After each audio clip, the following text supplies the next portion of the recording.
Hello and welcome to another episode of Earth911's Sustainability in Your Ear. I'm Mitch Ratcliffe, and we are back to have another conversation with an innovator in the sustainability space. You know, folks, so much of what we buy today is shipped halfway around the world. Sometimes the components of a product are shipped from the United States to Asia, processed, and then shipped back. Almost all of that shipping activity burns oil today, which accounts for about 2.5% of the annual carbon footprint of human society, according to the European Commission's Climate Action Office. So we need to change the fuels used to power seagoing freight vessels to sustainable alternatives, and several are emerging. One of those is ammonia. It's not just for cleaning and fertilizer anymore. Our guest today, Stephen-crolius, is the co-founder and president of Carbon Neutral Consulting, a New York-based sustainable business consultancy. Stephen previously served with the Clinton Foundation's Climate Initiative and has been the president of the Ammonia Energy Association.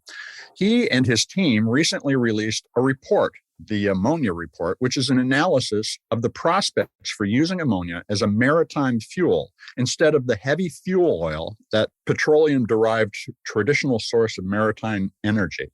Ammonia has been used in fertilizer since the early 20th century, a development made possible by the emergence of the Haber-Bosch process for mass-producing the chemical. And that actually is one of the greatest industrial innovations in history. It changed farming completely.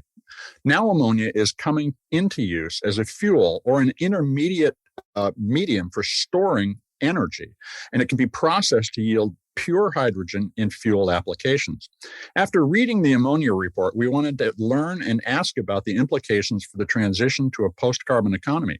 You can learn more about carbon neutral consulting at Carbon Neutral Consulting, all one word, carbonneutralconsulting.com. Welcome to the show, Steve. How are you today? Well, I'm doing very well, Mitch, and thank you very much for having me. Well, it was an interesting report, and I wanted to both introduce people to the topic and get into some of the details. A lot of people wouldn't think of ammonia as a potential fuel. How can you use it? Is it primarily in fuel cells, which rely on a chemical reaction, or can it be burned? And what are the byproducts of that combustion? Well, it can be used in essentially every type of energy extraction process that we currently use with petroleum-derived fuel. So it can be used as an internal combustion fuel in both gasoline or auto cycle type applications, like for cars, or diesel cycle. If you're going diesel cycle, you need to have a pilot fuel, but that's probably a layer of detail that we don't want to get into at this time, but it's certainly possible. It can be used in combustion turbines. It can be used in industrial processes that require heat. Closely related to that is it can be burned in a boiler, such as is used to generate electricity. And as you indicated, it is very well adapted as a fuel for fuel cells, both the low temperature membrane type fuel cells, like along the lines of the fuel cells that are in that are in vehicles today, and also in high temperature type fuel cells that actually are probably have the highest energy conversion efficiencies of any of these types of conversion devices. Now, go ahead. So you had asked about byproducts of combustion. So ammonia, most people are aware, is a very simple molecule consisting of one atom of nitrogen and three atoms of hydrogen, which means when you burn it, what you get from the process is nitrogen, which nitrogen turned back into the inert form that's in the atmosphere. In fact, it's 78% of the atmosphere, so it just goes back to being atmospheric nitrogen. And the hydrogen gets combined with oxygen to make water. So very simple, straightforward result from combustion. Well, let me ask about the nitrogen. When you burn ammonia, does it produce nitrous oxide, or is that an interim state of the molecule before it becomes nitrogen, atmospheric nitrogen? Um, I to say that it produces no nitrous oxide, Mm-hmm. I'm sure is incorrect. I'm sure in the combustion process, Right. at least as a combustion intermediate, I'm sure there's a little bit of nitrous oxygen. Uh, um, but the, uh, the main issues from Mm-hmm. burning ammonia, things you don't want, undesirable byproducts are nitrogen oxide, not nitrous, but nitrogen oxides, Okay. NOx, and unburned ammonia, referred to as ammonia slip. And these are, undesirable. These are pollutants. Mm-hmm. Yeah, they're And carbon equivalents that have a large impact, 298 times more atmospheric warming potential per pound than CO2. Nitrous, yes. I'm not sure about the global warming potential of nitrate. Okay. But nitrate, NOx, is absolutely is a contributor to, in enough quantity, in any quantity, it will tend to reduce the pH of water in the atmosphere, Mm-hmm. creating, rain tending toward acid characteristic.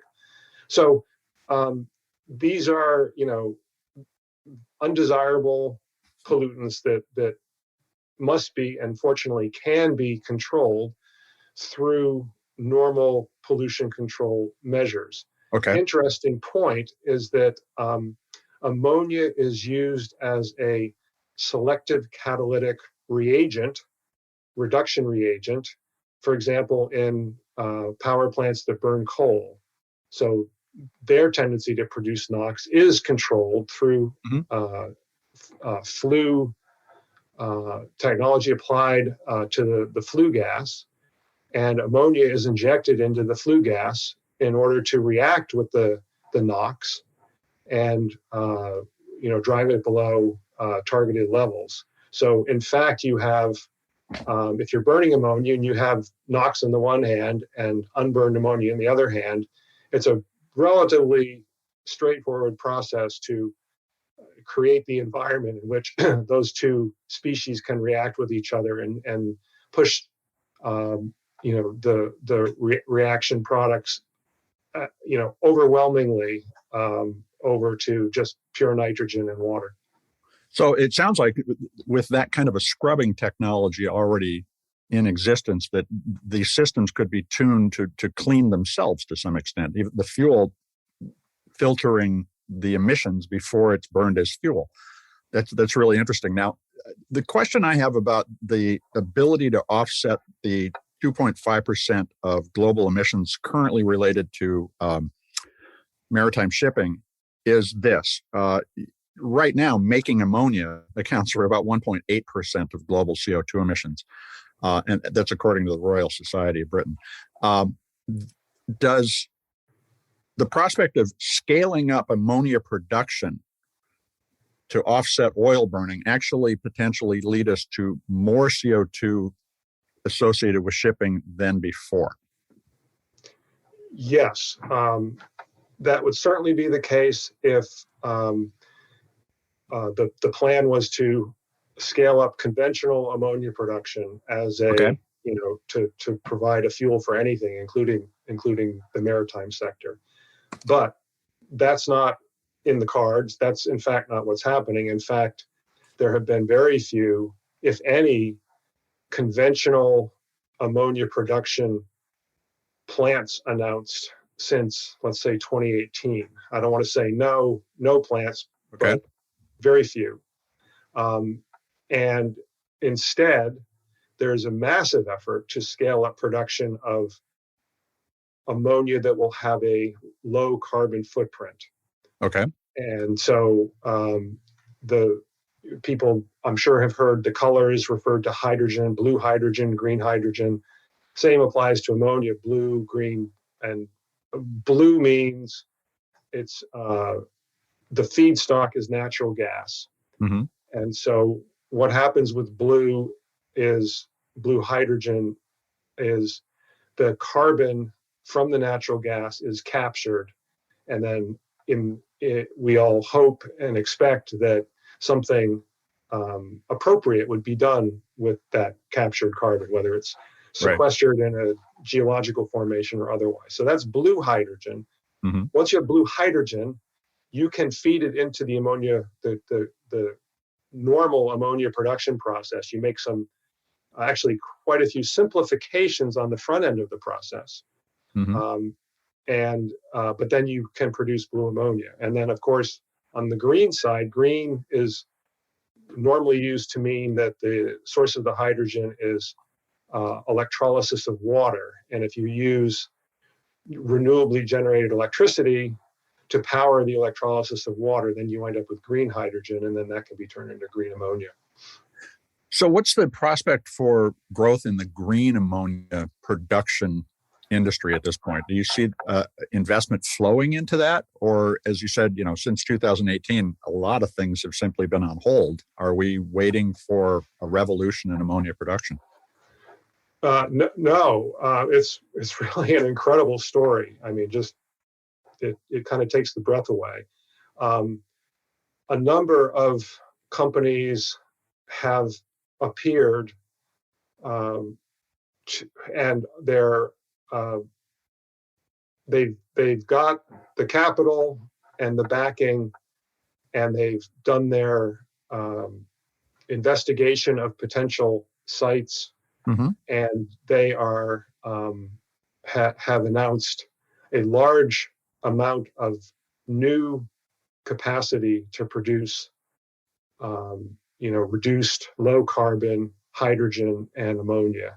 This is happening in a number of places around the world, and we're talking about, they usually use a electricity power capacity to describe how big their efforts are. Okay. And so if you take a very large power plant, sort of the largest power plants that are out there, that have been out there in current society, that's about a gigawatt. A very large power plant would produce about a gigawatt of electricity. So the projects that have been announced by a number of players on the green hydrogen and green ammonia side are in the tens, the dozens of gigawatts. Okay. One company has announced an aspiration to get into the hundreds of gigawatts. And at the Ammonia Energy Association, we did a little back of the envelope exercise and discovered that that this one company with their plans and their hundreds of gigawatts, that would be about the same amount of energy produced each year by this company as is produced by Chevron, the oil company, the U.S. oil company. So what percentage of maritime shipping oil, bunker oil, could be replaced with that capacity at this point? Where are we in terms of beginning and moving through the migration from oil to ammonia for shipping? Well, to replace all of the petroleum-based maritime fuel used today, mm-hmm. that would take something like 5 times the amount of ammonia. So we have to multiply the ammonia production capacity by a factor of 5. Okay. Just to meet that demand. So that sounds like a heavy lift, and it is a heavy lift. But this will play out over the next 20, 30, maybe 80 years. If you look at what the International Maritime Organization is saying about its path for sectoral decarbonization, they want to have that what they've floated is a 50% absolute reduction in greenhouse gas emissions from the sector, a 50% reduction by 2050. So if we have 28 years to ramp up the low carbon ammonia capacity to meet the need for 50% of the sector's fuel needs, that's a very doable thing. And the 28 years that's an important amount of time. Yeah, just the replacement cycles in that time frame could result in a lot of improvement. Precisely. You just nailed it. Well, now, so do you see petrochemical companies shifting from processing oil to manufacturing green hydrogen? Is that one of the potential catalysts of a more rapid transition? Yes. Yeah, it's absolutely happening. I can tell you that you mentioned the Ammonia Energy Association in your introduction. I can tell you that a number of oil majors are members of the Ammonia Energy Association and have been for several years already. I don't want to start mentioning names because I'm afraid I'll leave someone out, but folks who are interested can go to ammoniaenergy.org, and there's a page there that lists the association's members, and you can scan down. There's about 130 odd members today, and you can scan down and see all the companies that have joined. Now, let's talk a little more about ammonia as both a fuel and a medium for energy storage. Ammonia can be cracked, the molecules separated, to create hydrogen, pure hydrogen, which is another clean fuel. How do the economics of just burning ammonia compare to that of using ammonia to make fuel-grade hydrogen and then burning it? Is that a necessary step for a cleaner economy, or is it essentially a wash? No, this is a very consequential topic.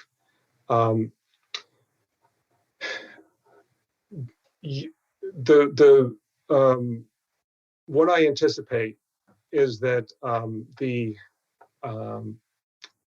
benefits, the economic benefits of using ammonia directly as a fuel will be so pronounced that the pre-use cracking, as you described it, won't make a lot of sense in the overwhelming majority of cases. The one case where it seems like this could become a practice is light duty transportation. So you got fuel cell cars. They've got their proton exchange membrane fuel cells that need a very, very, very pure hydrogen, and delivered to them at fueling stations all over the countryside. And the question of how, if that's the mission you've committed yourself to make hydrogen, a very, very pure hydrogen, available in tens of thousands of locations across, let's just take the United States, across the US. Sure. Then, you have a question about what is going to be most economical. And indeed, in that case, it's unlikely that moving gaseous hydrogen around is going to be a dominant mode. Right. Because moving gaseous hydrogen around is very expensive, because if it's gaseous, it's only so much in a tank on a truck. If you liquefy hydrogen to move more of it around, now you have just added so much cost that you're now better off having turned the hydrogen into ammonia and moving the ammonia around. And so, indeed, it's very possible that ammonia would become a preferred, call it a chemical storage medium for hydrogen, that could then be delivered to hydrogen fueling stations. And the technology, there's a lot of companies working on technology to do the cracking and generate this very high purity hydrogen. So you could literally move ammonia to the station, crack the ammonia there, and deliver hydrogen to the vehicle. Exactly. As I just mentioned, I mean, there's a lot of companies that are betting on that's going to be an important market or application for their technology. People may say, it looks like in light duty transportation that battery electric is running away with the race. We'll see how that develops. In other other applications, it is likely going to be much more economical to just use the ammonia directly as a fuel. You don't, in many applications, you can use it just straight up as ammonia. Some applications, it is beneficial to do a small reforming step before the fuel is actually burned. When I say a small reforming step, if you put ammonia at a moderate temperature, a few hundred degrees Celsius, 2, 3, 400 degrees Celsius, Mm-hmm. over a catalyst, it will spontaneously decompose into, some part of it will decompose into hydrogen. And that mixture of hydrogen and ammonia, actually, if you get the proportions just right, it burns in a manner that's kind of indistinguishable from the way natural gas burns.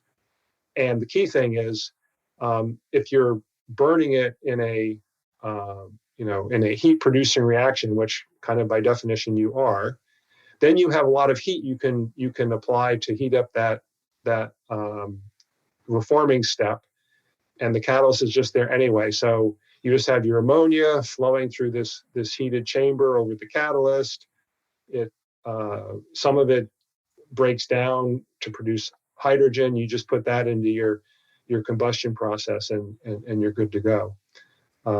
But a lot of applications, like, for example, not limited to, but including the fuel cells, Mm-hmm. You can just take straight ammonia and put it right into the fuel cell. And you're probably, in a lot of cases, you're better off in that situation than you are with a hydrocarbon type fuel. So we'd be moving ammonia around as a fuel or as a store for energy that could be then turned into fuel. But that's a lot of ammonia moving around. Fossil fuels have this terrible secondary environmental impact, which is just the pollution caused when it's spilled in water or in soil. How does ammonia compare as a safe material, if in fact it is safe, when accidentally released into the environment? What do we face another generation of chemical spills, for lack of a better way of describing it, that we need to be planning to take care of or reduce the incidence of? Yes, this is a critical topic. So there's a few different ways to come at it. One way, the first way to come at it is to say ammonia is a hazardous chemical, hands down. There's no other way to describe it. It's a hazardous chemical. If it contacts flesh of a living organism, you could say it burns it, Mm-hmm. or it degrades it. It causes chemical degradation, and so it needs to be handled as a hazardous material and with consummate respect. Now, another thing that can be said here is that, as you pointed out in your introduction, we have been making ammonia and shipping ammonia all around and using ammonia in very large quantities for more than 100 years. And in that time, we've learned an awful lot about how to handle ammonia safely. So your question about how does ammonia's hazard profile compare with that of, let's say, a transportation fuel, a petroleum-based transportation gasoline. The profiles are different, but the degree that the risk can be managed is about the same, so that we're not going to be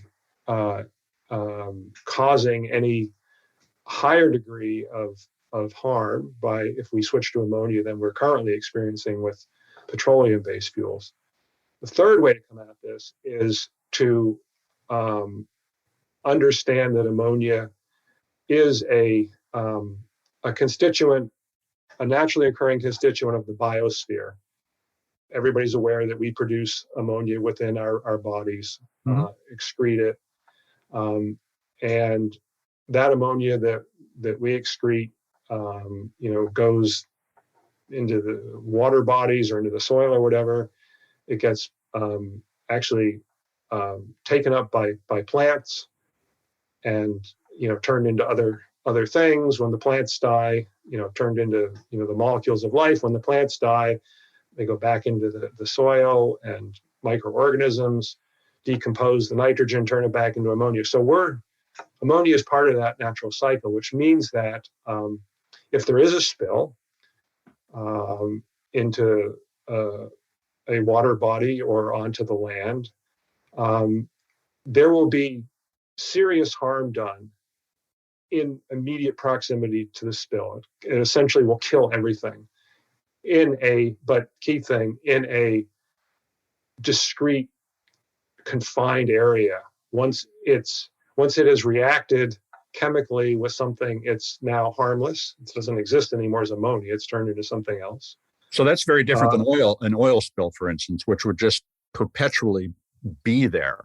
Exactly. You're saying that essentially nature has the ability to clean up ammonia spills more efficiently than the way we would with oil.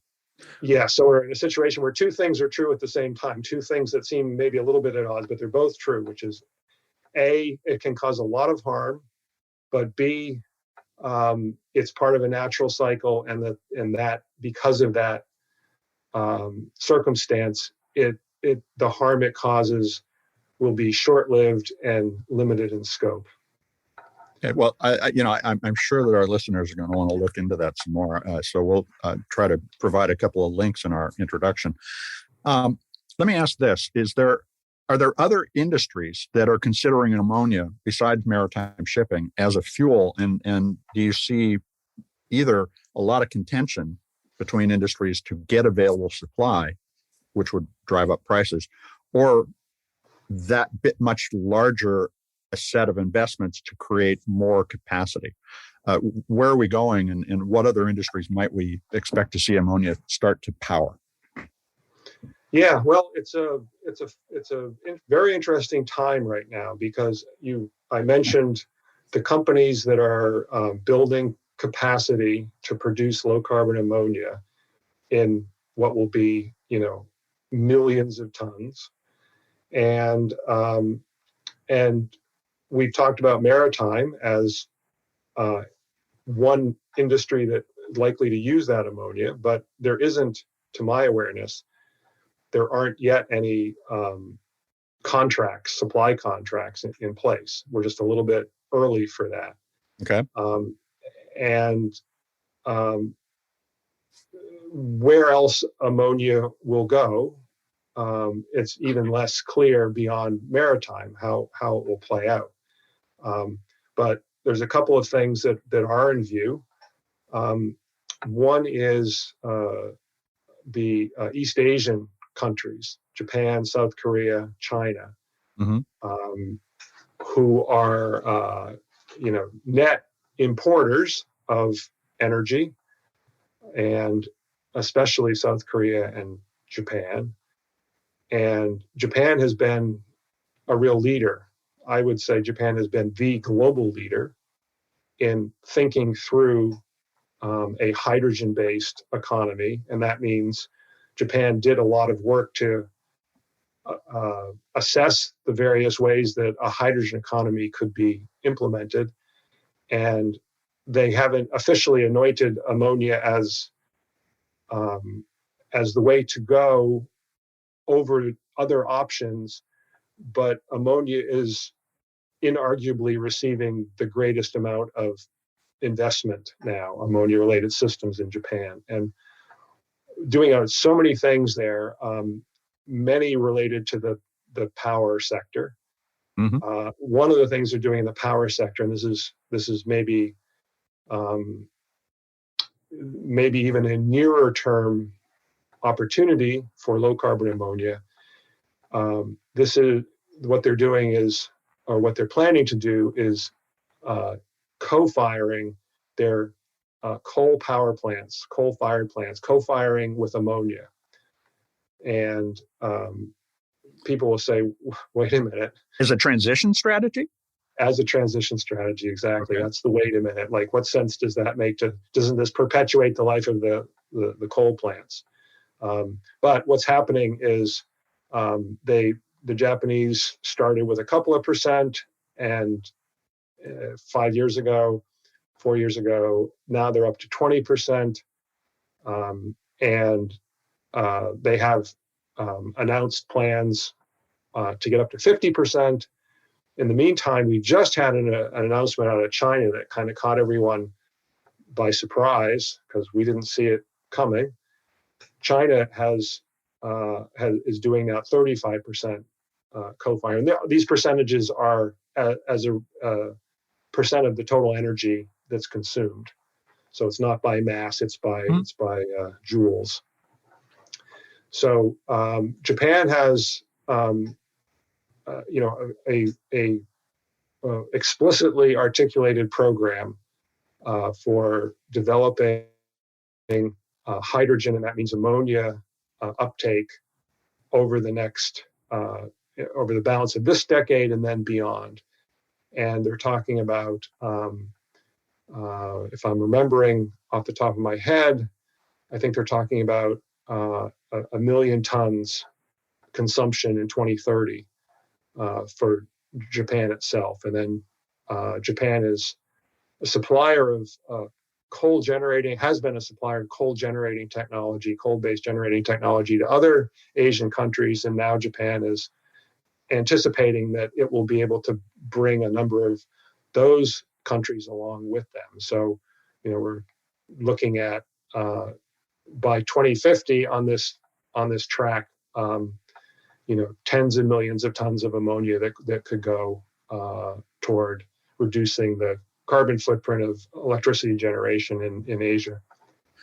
Well, you said a mouthful a moment ago when you said we live in interesting times, because it certainly is a transitional moment, and it's fascinating to hear about particularly Japan's investment. This is going to change the geopolitics of energy pretty substantially. But this is not a resource that you have to fight over, like, for instance, a seam of coal in the ground. Ammonia can be made from stuff in the air using the Haber-Bosch process. It's fascinating. It changes not only the dynamics, but the way that the battle for supremacy will happen. And there's a lot to unpack there. How can our listeners learn more and follow along with the development of ammonia as a fuel? Well, I mentioned the Ammonia Energy Association a few minutes ago, and the Ammonia Energy Association produces a weekly newsletter called Ammonia. It's just called Ammonia Energy, and it's free. And anybody who's interested, as I mentioned, can go to ammoniaenergy.org, and it's easy to find the newsletter. Click on articles. That will bring you over to where all the articles are presented, and then you can sign up for the free newsletter, and it's pretty extraordinary. The scope of what is going on in the newsletter, we try hard to keep up with it, and lately there's been a real challenge. There's so much going on. Well, that's good to hear. And Steve, I want to thank you for taking the time to share the story about ammonia as energy. Come back and tell us how it continues to develop. Yeah, I would welcome the chance to do that. And thank you again for having me. We've been talking with Steve-Crolius. He's the co-founder and president of Carbon Neutral Consulting. And you can find out more about Carbon Neutral Consulting at carbonneutralconsulting, all one word.com. Folks, the transition from one form of energy to another is going to be bigger in terms of its economic and social impact than the transition from analog information to digital information. I've been covering that transition for years. And in this case, we're talking about changing virtually everything from the ground up in our economy. And it is going to be a fascinating and very opportunity-rich time as we make this transition.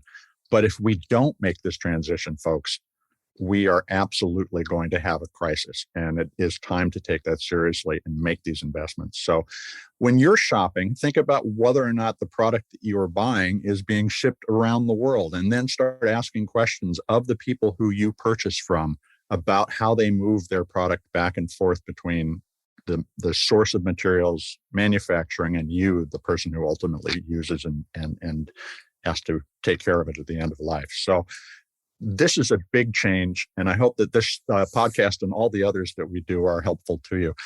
This is Earth911's Sustainability in Your Ear. I'm Mitch Ratcliffe, and we're going to be back soon with another innovator interview. But in the meantime, folks, I hope you'll take care of yourself, take care of one another, and all of us take care of this beautiful planet of ours. Have a green day.